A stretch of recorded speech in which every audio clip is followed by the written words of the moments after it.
Ready? Okay, we're going to get started with the second half of our program. I hope everyone enjoyed the food and the drinks and so forth. Thanks to the CRA board for providing that. You all have heard my introduction before, but I think it's important for those that weren't here for the city council candidates to hear it again. So appreciate your indulgence just for a minute. Again, my name is Graham Robertson, the president of the Carmel Residents Association. The Carmel Residents Association would like to welcome you to our 18th Biennial Carmel Candidates Forum. As a point of reference and clarification, the CRA's advocacy does not include endorsements of any political candidate, although we will support specific legislation relevant to our village. We've already heard from our 5 city council candidates. Next, we'll be hearing from our 3 candidates for mayor on the November ballot: Jeff Barron, Dale Byrne, and Dave Potter. Let's give them a round of applause.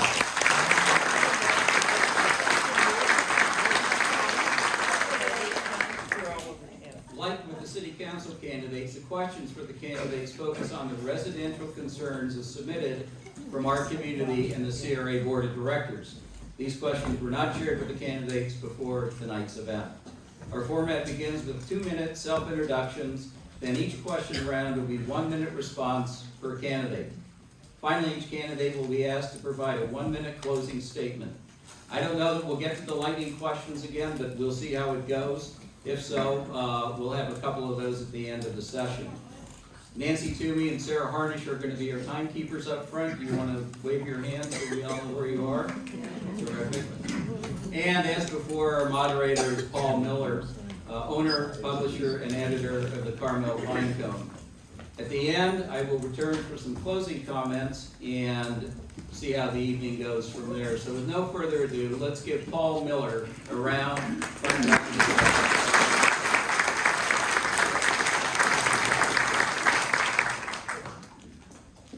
Okay, thank you, Graham, again, and everyone.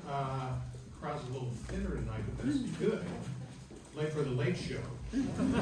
Because we will have the band, and the disco ball, and drinks are half price now. Thank you to the candidates, especially for participating and for their insight and dedication to this town that we all love. Once again, the rules for decorum, and the earlier group did adhere to this pretty well, I'm going to say. Do not exceed time allocations, but when they all give you the 30-second mark, that doesn't mean you have to be quiet. That means you should, half your time is left, right? The earlier group, they actually shut up when it said 30 seconds, so I'm not sure that's good or necessary. No interrupting other candidates, show respect for fellow candidates, and no profanity. I'm not sure why that was considered necessary to say, but okay, we're going to start with the opening statements, once again in alphabetical order by last name, and that means you guys all know Jeff Barron, and he gets to go first. Jeff, take it away. Thank you. It's good to see so many familiar faces here tonight. I thought I'd begin by thanking the Carmel Residents Association for hosting this forum and Paul Miller for moderating. I'm Jeff Barron.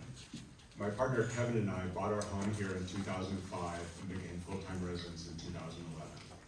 Since then, I've had the privilege of serving on the Forest and Beach Commission for 2 years, followed by 6 years on the City Council.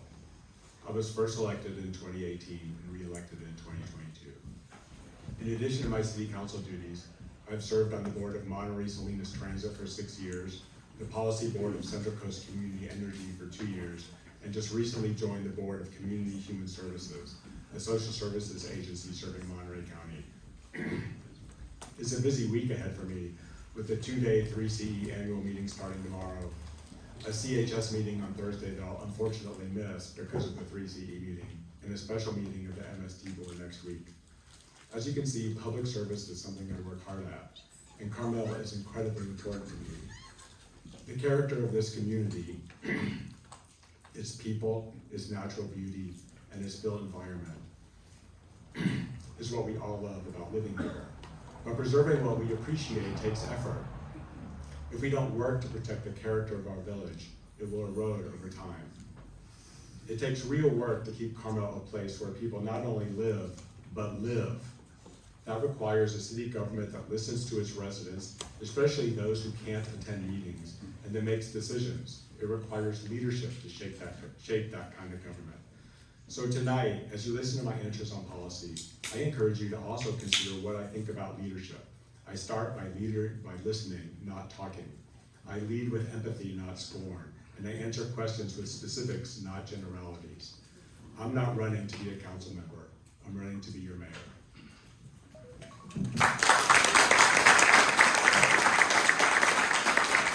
Okay, next with an opening statement is Gail Byrne. Good evening. I'd like to start tonight by thanking the CRA, Paul Miller, the other candidates, but mostly my very patient wife, Margaret, for supporting all my efforts. I'm Dale Byrne, and I'm running for mayor of Carmel because I believe that City Hall needs a breath of fresh air and a new leader. We hear that our governance is transparent, yet the community is often surprised and even alarmed by decisions being made. We hear that government should be for the people, but then see it being done to the people. We hear that government should be for the people, I already said that one, then see it being done to the people, ending with a deeply divided community. Our general plan says we are primarily, essentially, and predominantly a residential city, but many feel like they aren't being heard. Good process is paramount and should be followed. My career creating international tech companies involved developing innovative solutions and inspiring passionate associates to work as an effective team. After retiring, Margaret and I were led here by a miniature poodle, and we immediately fell in love with this place. After our eyes were opened to the neglect of our priceless public spaces, we created Carmel Cares and rallied an incredible, passionate team to improve our city. You have witnessed the transformative results they made in the village and along the coast. I'm deeply committed to this special place and have developed extensive first-hand knowledge of our city structure and governance processes over the past 12 years. I am committed to working collaboratively with other council members, city staff, and the public to find and implement solutions that are inclusive and will engage and serve the residents, business owners, and visitors of Carmel. The seasoned politicians next to me can talk about their many years of governance experience.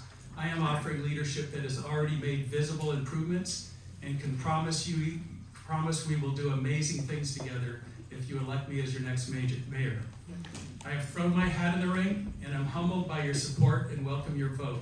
Thank you.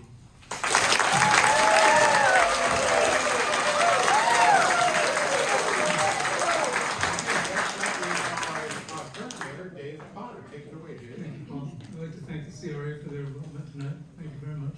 Well done, as always. First, let me just take a moment to address some of my health issues, my physical health issues. I'd like to explain what I've got going on. 6 months ago, I had back surgery to address my balance issues. Although the surgery was successful, I still need to move every half hour or so to avoid any discomfort or worsening. My acid reflux, which caused my throat to become hoarse, is still an issue, but I'm undergoing tests to determine the cause and a solution. Why I'm running.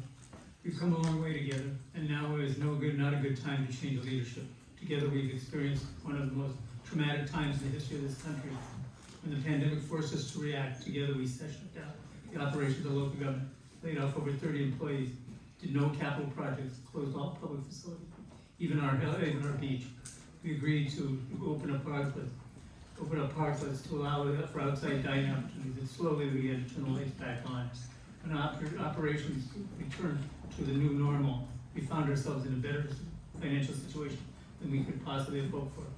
We passed the $43.5 million budget recently, and we've started to repair our deferred infrastructure and hire back much needed staff. I've shown that it's possible to have productive, civilized discussions about how we deal with maintaining the unique character of Carmel-by-the-Sea, while still dealing with community passion and developmental pressures. As I said when I first spoke tonight, now is not a good time to change leadership. As we welcome 2 new council members, we need experience and the proven ability to work with all of the community. We need someone who respects the public process and has the ability to run efficient and effective meetings. I believe I provide these qualities in the past, and I would like the opportunity to continue in that capacity for that one term. Thank you for coming tonight. I look forward to your questions.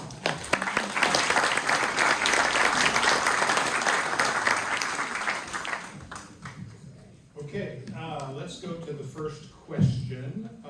This one is extremely brief, to the point, but also allows you a lot of leeway for how you want to answer it. What is working well in Carmel and what would you change? Dale, you go first. It's a great question. I'd like to think that the Carmel Cares organization is doing really well, and the relationship that we have with the city is really somewhat unique. We have a person, Tom Ford, that we work with directly, and we work very closely with all the people in Public Works. We also have to get all of our projects approved and permitted, and most of that is going pretty smoothly at this point. It's taken a little bit of time to work it out, but we enjoy the relationship we have with the city, and we hope that will continue in a bigger way once I'm in charge at City Hall.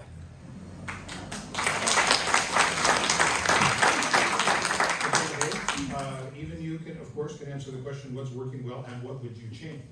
Well, what I've changed is, I changed Dale's attitude.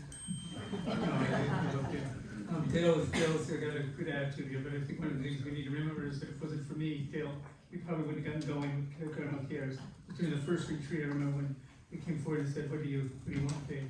What do we want, Dale? What do you need for Carmel Cares? And you said, I need some money. We went ahead and gave you the first allocation to get you going. I've always been there for you. Carmel Cares does a good job, I agree. But it's not the same as running the city. Running the city is a challenge. What was going well at the city? I would say our public involvement is. I think we've been moving well. I think we've got a good opportunity for the public to be involved in participation of over. I also would have over to change. Wouldn't change much. I would keep the leadership as it is. Thank you. Okay. Baron, what is working well and what would you change? One of the things I think is working well is the way that staff interacts with the public. We hear good things. We hear good things about planning, about forestry. It's difficult to say what I would change since the mayor is really only one of five people on the dais, and the mayor really isn't a dictator. The mayor is a leader. So 3 things that I would change if I were mayor. One, I would rearrange the dais that you see when you walk into City Hall so that the 5 of us are sitting in the middle like it should be. We're not surrounded by the lawyer and the city administrator. 2, I would change the way that we do strategic planning in order to get all the members of the council to pull in the same direction rather than have 18 different projects which are up or down votes. And 3, I would stop having the state of the city lunch at the Chamber of Commerce lunch. Stop having the state of the city meeting at the Chamber of Commerce lunch, which is a $150 ticket. And instead, I would have the state of the city meeting here in the Women's Center, where everybody can attend.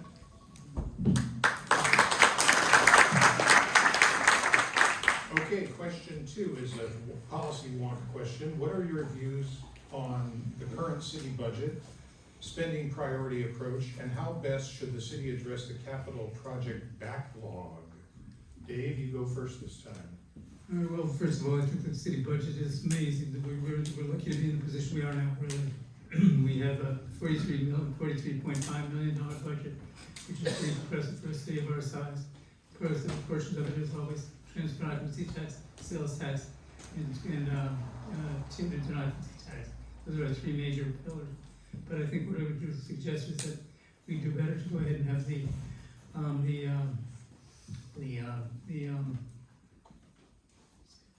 what's the question? Capital projects. Oh, capital projects, okay. Capital project, we've got a backlog of projects, but that's because we've been so far behind. Every year we go ahead and do them in advance. We've been taking over excess funds from the leftover reserves from the projects that haven't been completed. There's leftover monies in the budgets for certain departments. You take that and use that. I think that's a good way to go ahead and fund our project. Okay. Jeff Barron on the budget and the capital project spending. Thank you. I think the city budget is strong. I think we have a $32 million operating budget, which is covered by the revenues that we bring in.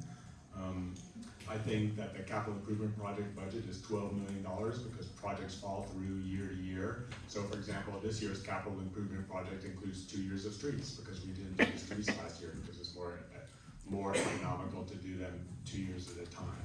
This year's capital improvement project budget includes $3 million for the police station, which is kind of sitting there, which is what the council appropriated a couple of years ago.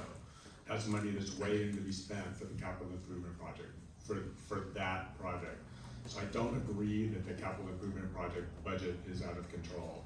What I do think is that the city has produced a a 5-year plan for the capital improvement project budget, fixing the streets, fixing the storm drain projects, all these things that nobody thinks about but everybody wants.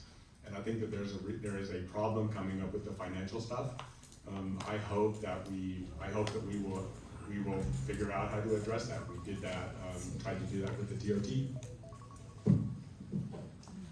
Clear up something that Mayor Potter said earlier. For the first year and a half with Carmel Cares, the city provided no funding. It was all raised by the people in this room, actually. The funding came the following year. I was the only person to attend the budget meeting for the last 5 years from the public. By the way, I'm giving a bit of a lecture. Last year, there were a few more people, but you should all be there. The budget process is rather strange. I really pay attention to it, and I put my projects forward and had some approved.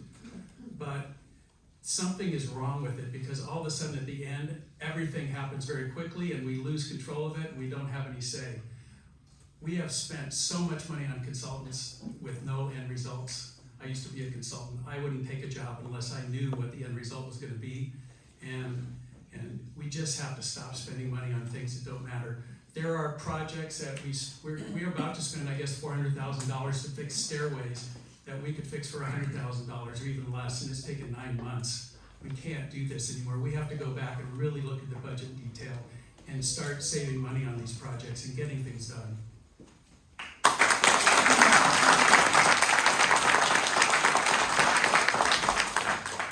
Okay, this question went to the earlier panel, and I'm going to put it to you too, with a little bit more emphasis on obviously the housing mandates. Sacramento continues its one-size-fits-all approach to legislation, removing local control over issues or topics that previously were considered 100% local. How can the city of Carmel get in front of upcoming bills in Sacramento? And this one goes first to Jeff. The city could get in front of upcoming bills in Sacramento by hiring a consultant whose job it is to talk to Sacramento legislatures. That's how the process works in California. So we have to decide as a community whether it's worth it to hire a consultant to talk to the legislators in Sacramento. I'm not kidding. My opinion on this has changed due to Paul's editorial in last week's Pine Cone. I watched the video of Governor Newsom and Rob Bonta, and you all should watch it. It's rather frightening, but at the same time, it's reality. And at some point, we just have to get to work and start doing things instead of complaining about it. There are a number of issues related to that, but that doesn't mean we shouldn't use the superpowers that we have as a city. When a city's story about addresses becomes an international story, we have superpowers that we're not using. And we have to use it selectively. It can be dangerous, but we need to be selective and start fighting back on the things that we think we can win, but it turns out there are some things that we just can't win anymore, and we need to understand that. He's talking about, if you go to YouTube and do Bonta, B-O-N-T-A, the Attorney General, City of Elk Grove lawsuit settlement, you'll find the news conference. And they actually reveled in the idea of like squashing opposition among the cities. It's exactly what it was. They were so charged by their power to make the cities do what they said. Okay, Gabe, what do you think about getting in front of upcoming bills in Sacramento? Well, I know one of 50 representatives of the cities. There's 476 cities in the state of California. There's 50 of us that set policy for the state. I represent Santa Cruz County, Monterey County, and San Benito County on that board. I think it's important to realize that that board has a voice. We go ahead, we take positions, but we're not being effective in getting our message across because it's not getting down to the troops, not getting down to the citizens. When we had Paul, when we had John Laird and Don Addis here recently, we were able to get them here because they were interested in what we had to say. When I went back to the board, I told them that. They said, "How'd that happen? Why did they do that?" I said, "Because it's the citizenry said, we want you to show up. We've got to get them to show up. So otherwise we can't get our message across." I thought when we had local representatives go to Sacramento, make a difference. It doesn't make a difference. We've got to get them to understand that we matter. We've got to get them down here more. Okay, here's one that was not asked of the council candidates. a particular one that is important for the mayor and of course the city administrator. What is your view on the role and engagement of Carmel's legal counsel? And this one goes to Dale first. I've had a few interactions with our legal counsel. I think that our legal counsel could be a lot more creative. I think they could be pushing some of the issues forward more than they are, because in most cases they aren't.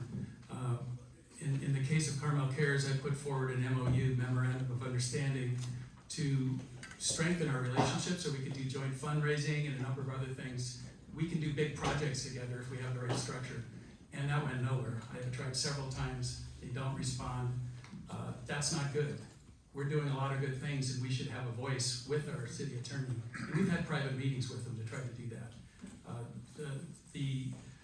In general, I think that our council should be doing more to help us and should be clearer with the citizens and especially in the meetings. Thank you.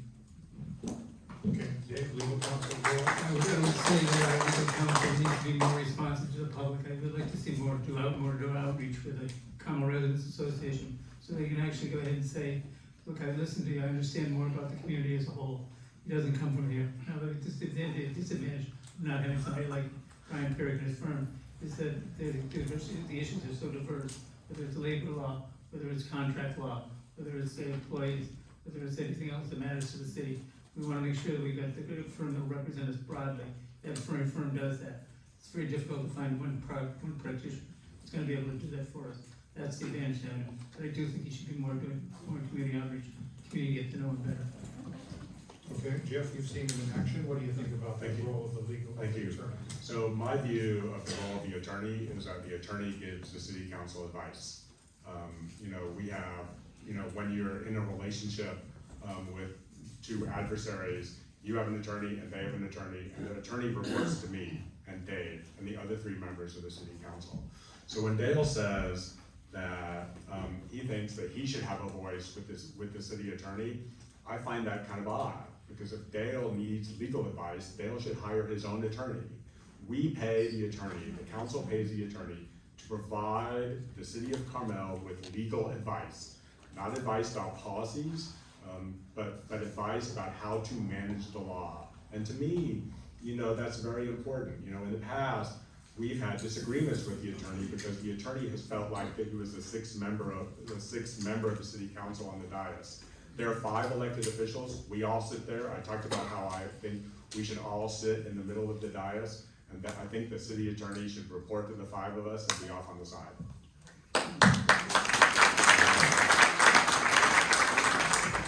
Okay, hot topic. No street addresses are a very old tradition in Carmel. What do you recommend are the next steps on this topic for the city council? And the first one to speak on this is Dave. Street addresses. Well, I think we've had quite a bit of public discussion about this already. We've decided that it should go to a vote of the public in November of 2025. Why I said it should be 2025 is because we have 2 new council members coming on. And if you had it in June, May, and March, it would be too soon. And they're going to be figuring out where the rest of us for a while. I think it's going to take a while for them to get up to speed on the issue. So I don't think we should have that in March. I think we should have it until November. I also think that the important thing is we gotta get some discussion going about what would happen with the ad hoc. That was not a real ad hoc committee, actually. What happened was Karen Ferlita was alone on that. She just basically went in. Councilmember Drama was not able to participate. She went in there and drove the train herself. She wasn't quite right, I don't think. So it wasn't a real successful ad. So I think if we can go ahead and get the possibility of going ahead and having this push the public forward, I think it'd be different. In the meantime, we can have public discussion about what the ballot issue is going to say. It's going to look like what form it's going to take. So if that election, November 2025, will be a special election. Okay, special election. There's no other coincident election. Okay, Jeff, what do you think about street addresses? We heard loud and clear from the community that the community wanted to vote. I was prepared at the last council meeting to move forward. I think that the city council could have taken steps to put this on a ballot in March of 2025. That would have been binding on the city council. So for me, delaying until 2025, we've had 12 meetings on addresses or where addresses have come up. And to me, it's just delay, delay, delay. You know, we talk about being responsive to the public, we talk about doing the public's work. You know, there's a big clamoring for it, and I think we should just vote. I think it's within the power of the experienced council that sits on the dais now to put it on the ballot in March of 2025, and I think that's what we should have done. Okay, Dale Burton? I'd like to clear up something that Jeff said earlier about working with the city attorney. Carmel Cares is a city support group. We're sort of part of the city, and we have meetings with Mayor Potter and the city attorney. Those discussions were had. They asked me to turn in the memorandum of understanding, and they said they would follow through. I don't think I'm skirting the issue and going around the council by doing those discussions. I had my opening and I talked about process is important. Time and time again, we're having bad process, and we're all having to clean up messes after the fact. The address situation was absolutely bad process. I understand all the issues. I have found solutions to everything, but I read Nancy's incredible document and I sort of had a headache at the end of it. It's not that easy, it's complicated. I personally believe if we get 10 people together like the AHA group that I'm part of, I think we can have people on both sides and we can work out something that makes everybody happy without throwing the baby out with the bathwater. We have to be careful when we start changing things that are our traditions in our town, as you've heard on many of the people on the earlier panel discussion.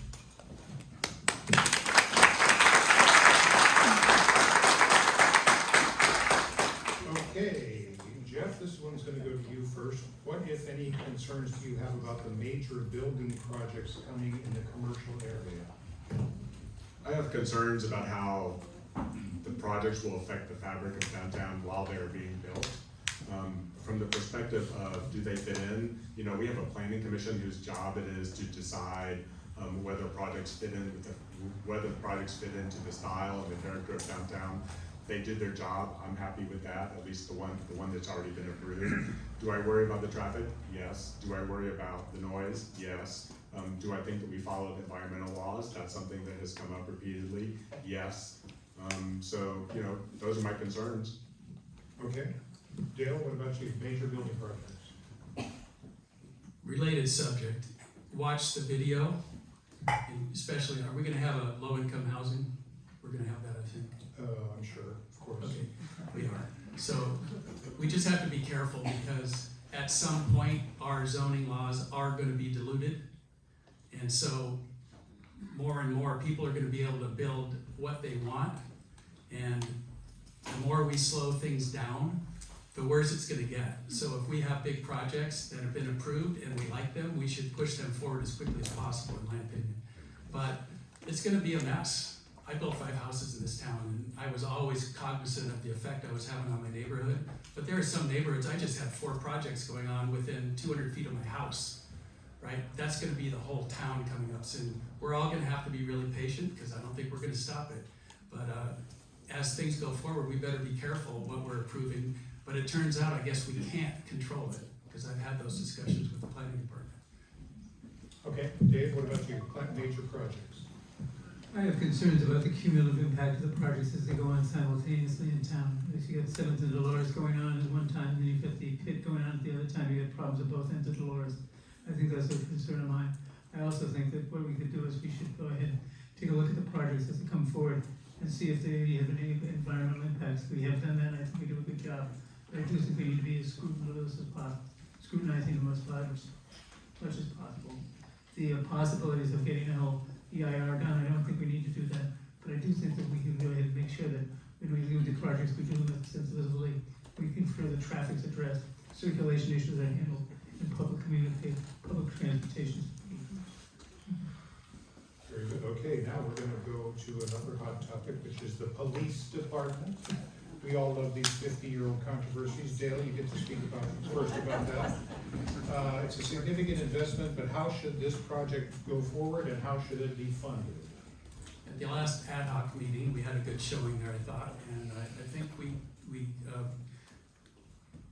we're successful in having Mayor Potter take back a proposal to have it be a remodel. I have spent a lot of time in that building over the last 4 years, and it's because Public Works is part of the police department building, and it is a mess. We already heard in the first session about that. But I personally believe that it could be a remodel. We're gonna get a report back from the consultants very soon. I've had discussions with other in-town consultants and our architects who have shown some really good plans for how that can be done. And I've talked to the chief of police, and he totally agrees that it's a remodel at this point. And I'm looking forward to seeing the plans when they come out, because I think it's gonna be really positive, and we can find the funds to do that project.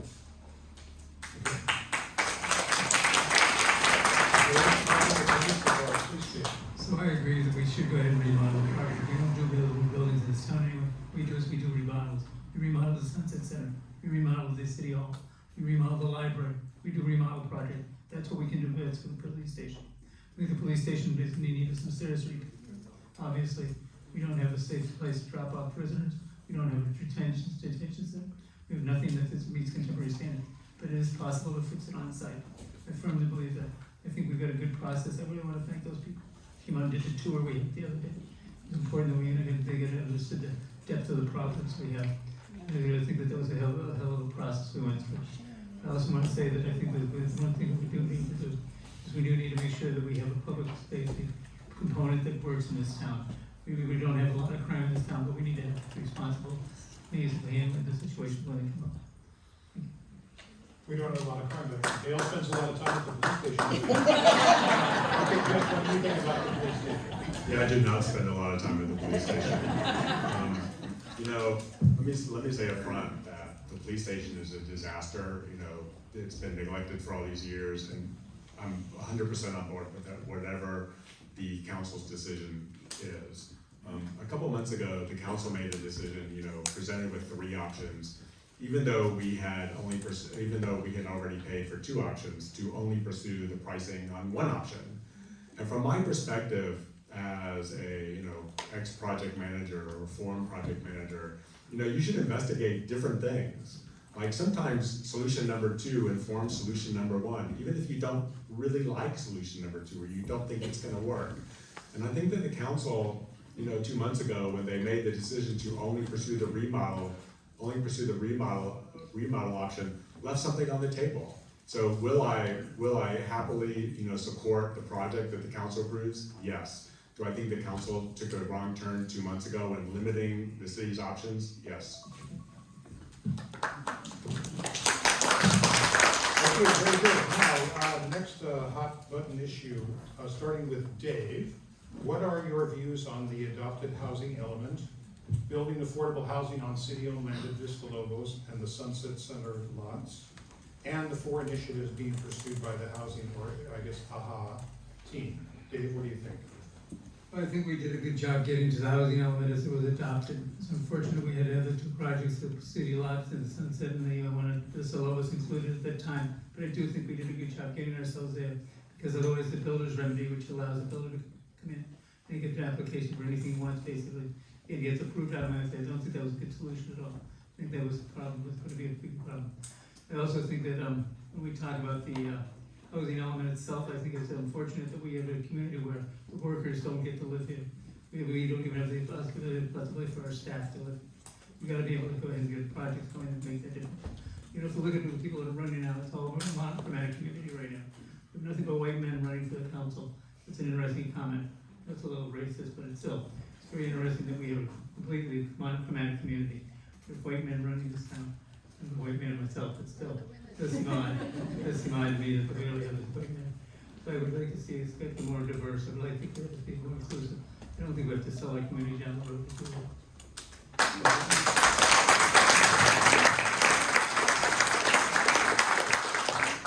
Thank you. A year and 3 months ago, before we had 12 or 15 meetings about the housing element process, at the very first one, the community said a couple of things. No 3rd story downtown, no intensification of the R1 district, and they didn't want the city to put any money into it. So the result, after all of those meetings and all those discussions that resulted in a housing element that required basically the use of the parking lots to provide some of the 349 units that the city wants. I agree with Dave, you know, it's good that we got the job done to get the housing element done. I agree that we need affordable housing. We have a situation where where our firefighters can't live here, our teachers can't live here, our police officers can't live here. These are members of our community, and we would get better service from our teachers and our firefighters and our police officers if they actually lived in the community and didn't have to drive from Castroville.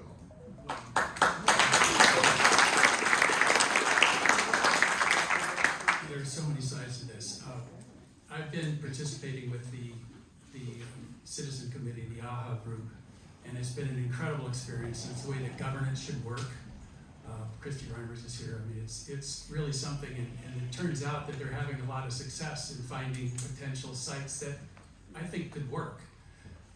But if you go back and look, we spent hundreds of thousands of dollars. At the very last second, a decision was made to do the exact opposite of what the residents were talking. We talked about this earlier, and I had it in my talk.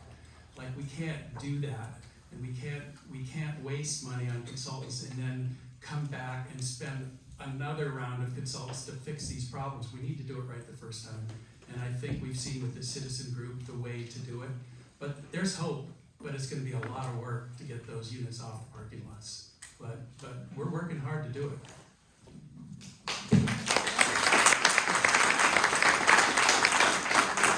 Okay, this is one that's particularly relevant to the mayor candidates, because you spend more time, of course, with the public. We asked it of the city council, but the same thing to you, starting with Jeff. We have a lot of opinionated and vocal residents. How will you include residents' views into your decision-making as mayor? Well, I think, you know, I think the interesting thing about including residents' views is what you define resident as. You know, I believe that there are substantial numbers of the community that don't come to city council meetings, and that we as an elected body, me as the mayor, maybe, and the 4 city council members, like, they are part of our community. You know, we hear a lot of talk. We heard some talk, you know, in the last session about having council meetings at 11 o'clock. Like, what, honestly, are people that work supposed to do when we have a council meeting at 11 o'clock in the afternoon? You know, we have strategic planning at 11 o'clock in the afternoon, from 10 to 2 in the afternoon. How do those members of our community get involved in the decisions that we make? Or do you have to be someone who can come to a meeting at 6 o'clock? So my solution is to knock on doors and have community meetings, talk to people that live here, figure out what they want by asking them and listening to what they say.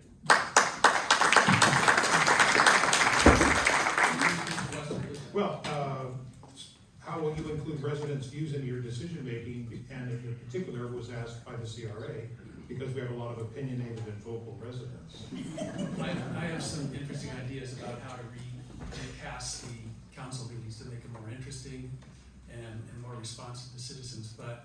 But the basic thing is you really have to listen when you speak at a council meeting. You have to be heard, and I don't feel like I'm being heard. I just feel like I talked, but it just went somewhere and it didn't get responded to. But in general, I think meetings, the city council meetings should be shorter. I think if we have to have more of them, let's have more of them. But we need to actually hear people, and I don't disagree with going out and talking to people in the street. I'm out in the street all day long many times, and I talk to people all the time. They love it. They love to talk to us. Dave? Well, I do think we should be more responsive as far as having meetings. I'd like to have maybe 2 meetings a month instead of just 1. I don't think that's a bad idea at all. Most other cities do. Maybe we don't get compensated for a whole lot of money, but I do think it matters if we get more public input. I think we'd be able to do that. One of the things we're gonna do with the process around the street addresses is we're gonna have more public comment periods with public comments to the council as a whole. Not just to add up to the whole council, so that they can hear everything that's going on. That's gonna make a difference. But I do think we could be more responsive to holding another meeting every month. Okay, I have my own question to follow up on that, if you don't mind, and this one's gonna go to Dale first. One major problem for public awareness and participation in city issues and controversies is the length of city council meetings. If you are elected, do you promise not to take 20 minutes to say something that could be said in 2? Yes, funny you should say that, because one of my ideas ideas is to make it perfectly clear to everybody that's gonna speak, to be succinct, concise, and make your point quickly. Give them 2 minutes up front, then we go off and do our thing and have our discussion, sometimes change the subject even. And then they get another minute to rebut us or enhance the statement that they made so they were heard perfectly clearly. So that's one of them. But my question was, do you promise not to? Absolutely not. Absolutely. I will learn how to be more succinct. Dave, what about you? I'm not a politician, I'm learning every day how to do I that. am the speech, I am the speech, and I am the statute rather short. Yeah, go I ahead. don't like to go on for very long. I think we can get our point across succinctly and articulate a very short period of time. So I think we do as I said already. I love that once in a while in court, you see a judge reminding the counsel that brief means brief. Because even lawyers, are told to be brief. Jeff, what about you? Keeping meetings short? Even Well, though I'm you're the only person, I'm the person that talks the most, so I would probably say no. What I would say is that, I'm an elected official. And, we talk a lot in this meeting about transparency. And when I answer a question, yes or no, when we're talking about, let's just use an example, Carrie Tice's hotel, yes, it's legal or no, it's not legal. The public deserves an answer. And the question about Carrie's hotel, did we follow the environmental law or not? That's a complicated question. And the public deserves an answer, honestly, that is more than a yes or no. Yes, this is what staff did. No, this is what staff didn't do. Yes, if you remember the comment, the debate, yes, this is when the email, this is when the appellant sent the email. No, they didn't do it timely. These things are important. And, I would hope that the public would give us, like we give you grace, I would hope that the public would actually give the 5 of us a little bit of grace. Honestly, that's why I couched my question, if it can be answered in 2 minutes. Not all questions can be answered in 2 minutes, but many can. Do we get to average our time? Okay, another Paul Miller question. We all saw a story not too long ago in the San Francisco Chronicle based on anonymous comments from one Carmel business person. The reporter said everybody in town is terrified of Patrice Pastor. So my question for each of you is, Patrice Pastor, virtuoso or villain? Dave. I don't think he's either. I mean, honestly, I think he's an individual who doesn't quite understand. It's not easy to get things done in Carmel. I've said this before. If it was easy to get things done, we wouldn't look like we do. We're a very, very discerning community. We don't get anybody a break. I don't care whether you're from Hollywood or whether you're from Wall Street, whether you're from the area where you're not. You gotta go through a process, and nobody gets a shortcut. I think Patrice is a good guy, and that he wants to do the right thing. I don't think he's getting a fair break when it comes to the public perception of him. I think it's his own damn fault, though. I think he doesn't care enough to come out and be part of the community. If he was more integrated in the community, I think he'd be better understood. So I think we need to get him out there, but there's nothing I can do about that. I can't make it to bring it up, I can't show up at meetings. So it's just the nature of these. But I do think we go through a public process, nobody gets a break. Okay, Jeff. Patrice Pastor, virtuoso or villain? Dave says Patrice is a good guy and maybe he doesn't understand the community, and my response is, I don't know. I don't know whether he's a good guy, I haven't met him. I don't know whether he understands the community, I haven't met him. And I'm not sure that my answer to this question is really relevant to how I think about Patrice Pastor, because my job is to protect, the style or the character of downtown. And if Mr. Pastor were to present a project that is in keeping with the style and character of downtown, that would be great. And if he's presenting a project that's not in keeping with the style and character of the downtown, that's not so good. So I don't find that the question about what I think about him, as I sit on the dais and I think about projects and things that happen in the city, one thing I try to do is sort of divorce myself from the feelings about the person whose project it is. I think as someone who's responsible for protecting the city, I think that's really incredibly important. I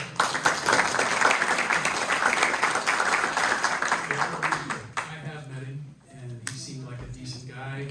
He seems like he cares. He certainly says that he cares deeply about this town. I've also seen all the projects that he's actually completed, and they're all incredibly tasteful. They're producing lots of revenue for the city. I can't imagine doing a better job, actually. They weren't over the top. There was one like 2 doors down from my house, the Carmel Beach Hotel. Again, I'll go back to the video. You should watch it. We have to be careful. He's the only person in the last 20 years, as far as I know, that's actually trying to build housing in this town that's of any significance. And the more that we push back on these projects, the more chance there is that he's going to be able to come in and build whatever he wants. Maybe 5 stories. Who knows what they're going to do to us next? So I personally think we should get some of these projects approved, and I think the Planning Commission is doing a good job of toning some things down. But we need to get those things going, so we first of all have housing, and second, so it's not worse later.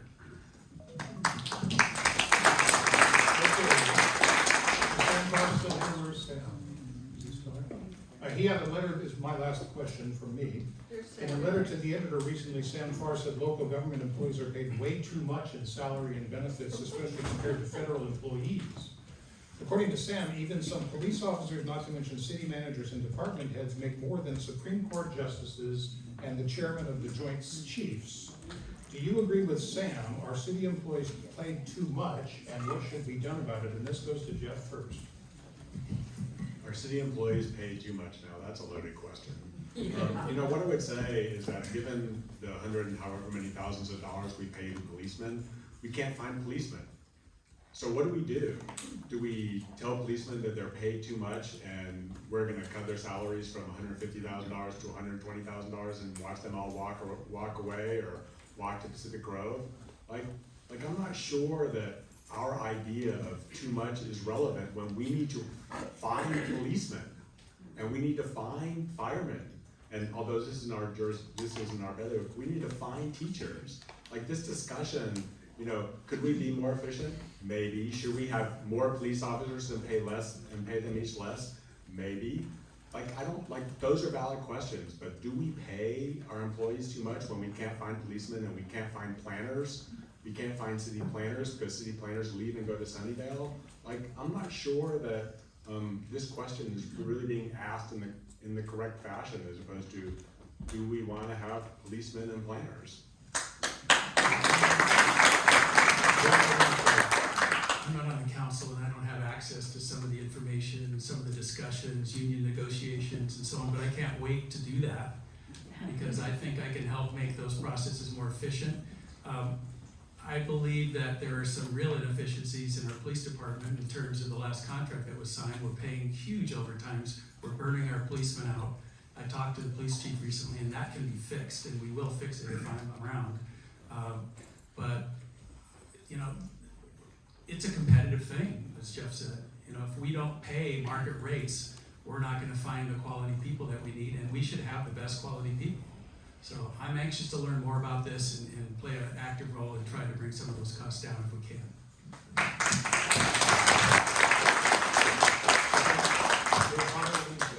I say that when you pay a paramedic $44 an hour, I can't get a good plumber for $44 an hour. That's not right. Honestly, I think that they're not paid according to what they're truly worth. But I do think that if we want to be competitive, as Jeff said, we've got to pay market. And I don't think it helps us be a revolving door training ground for other jurisdictions. People come in here, they get to say, oh, we're see a Carmel, and all of a sudden they get a good job somewhere else because they work for us here. I don't think that makes any sense. So I think what we should do is we should go ahead and make sure that we're paying scale. We retain the good workers. We've got 16 positions we need to fill now. We don't have a planning building director. We don't need a public works director. We've got to check the positions and fill. We're not going to get the best help. We can't go ahead and pay comparable pay. I think we've got to pay parity. Okay, very good. Now we will go to the individual questions, and the first one's going to go to Dale. How can your work, so we're just for one person, how can your work in or with Carmel Cares continue if you serve as mayor? Some people think I already am mayor. So, I think that the board, we have a board, 9-person boards, and we have one more to fill, and they have committees, and they are taking over some of the roles I have already, project management's turned over. We have several leaders who are in charge of their parts of Carmel Cares. I have nothing to do with it other than being the leader and making sure we have money to fund their operations. But we have an active board and they're starting to take over, so we're preparing for that to happen. But in addition, one of the things that I will do is to encourage the council to pay more attention to these city support groups. Their incredible ability to get things done, and sometimes at a lower cost, but usually in partnership with the city. We're doing 50-50 partnerships.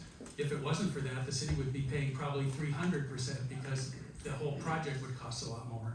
So I'm anxious to actually empower our city support groups, which means that there would be more attention paid to Carmel Cares once I'm on the council and once I'm there. Okay, here's one for Dave. How can residents best interact with you in the future on issues and topics that come before the council beyond the council's 3-minute format? One of the things I pride myself on is I have an open door policy. Anybody who wants to contact me can find me. I give you my personal cell phone number, I give you my personal email. Those make a big difference. I don't have the time to sometimes go ahead and get to every call, but I do pride myself in being able to get to them eventually. I think one of the things that we need to do is we need to be as accessible as possible as elected officials. It's important to go ahead and make sure that the public knows that we get to listening and we care about you. And if we don't do that regularly, then we lose the public's support. So I think we can do it, and I will promise to do that.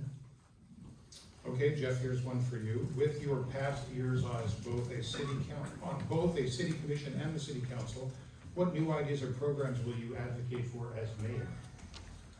What new programs will I advocate for as mayor? What I would like to see actually is a revamping of the budget process so that we can figure out finally, how to get people to show up at what I think are the 4 or 5 most important meetings of the year. Dale says he's the only one that's come to the budget meetings. I don't think that that's true. But we get 20 people showing up for police station meetings and 40 people showing up for addresses, and it's clear that the budget meeting is more important. So what I would hope to do is figure out how to get the city's finances in order by educating the council members and educating the public. Okay, very good. Okay, here's another one for Dale. Given your personal drive completing multiple village projects with Carmel Cares, how will you lead teams and respect the diverse views of others in city government? I'll read exactly what they gave me. Given your personal drive completing multiple village projects with Carmel Cares, how do you lead teams and how will you respect the diverse views of others in city government? I think I'm already doing that, but the mayor doesn't actually run the town. The city administrator and his team runs the town. So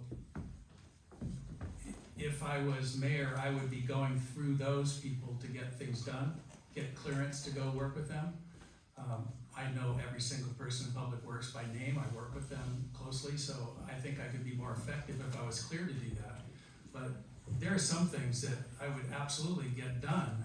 There's just no excuse for our tree wells not to be fixed. I could fix it in 2 weeks if I was given the go-ahead, and I would raise half the money to do it, if Chip's here. It's just unconscionable that we're not fixing those things because people are getting hurt and some of them are elderly and it's lifetime impairment. So there are some things I'm going to be really strict on fixing quickly, but you have to go through channels and understand that. I've seen that, and I work really well with everybody. Okay. I love working with the diverse group. Dave, next question for you. With your decades in various roles in county and city government, many question why you only infrequently speak on topics of concern to citizens.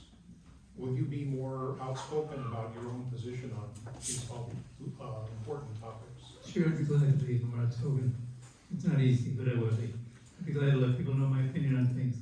I never shied from controversy ever. I'd love to be more outspoken. No problem.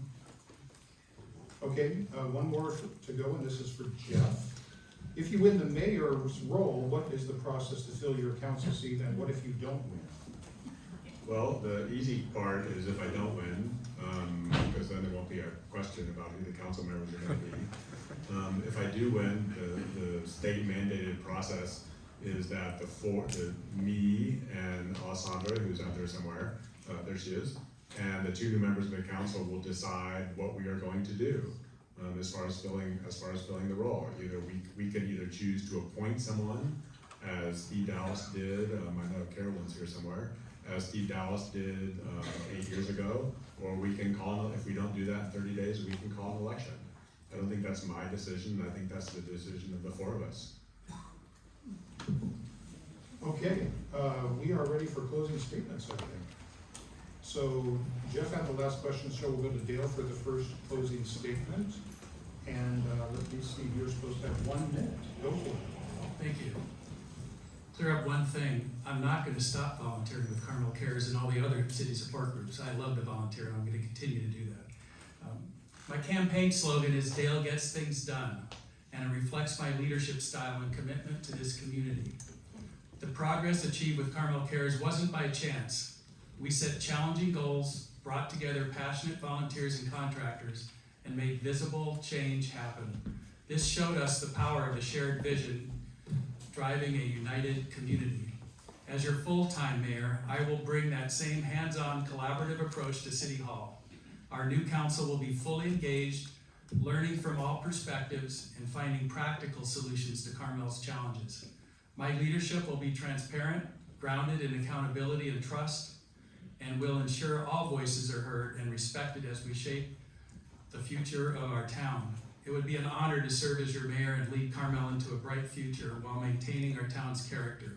I humbly ask for your vote so we can begin this journey together. Thank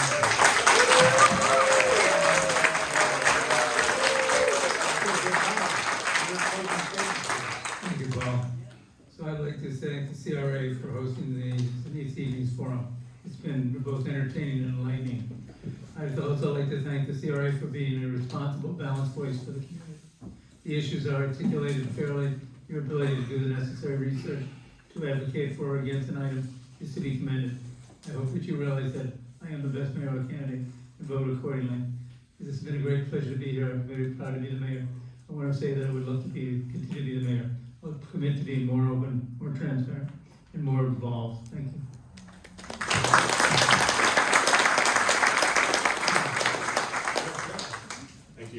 Thank you everybody for coming. You know, it's interesting sitting here asking for your vote after an hour of conversation. I'm not, you know, I realize that the views that I have expressed are not everybody's cup of tea, and that's okay.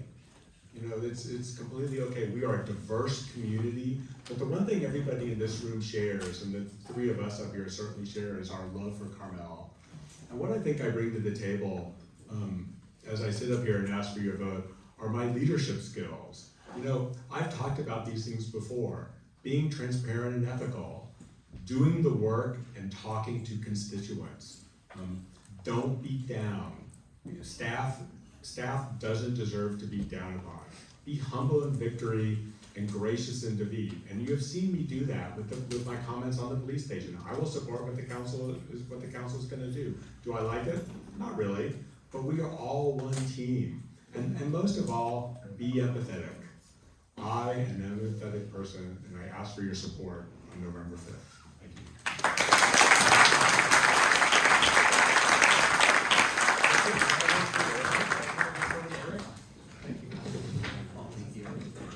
So on behalf of the CRA, we want to thank the 3 mayoral candidates for their participation in this process. So Jeff, Dale, and Dave, thank you very much from all of us.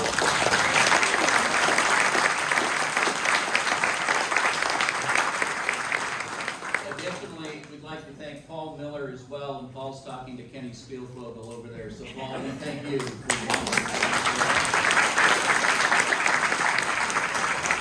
But most importantly, we thank all of you for coming out tonight and staying through this entire evening. Your participation, your membership in the CRA, your involvement in our community is to be commended. So with no further ado, meeting adjourned. Thank you for coming.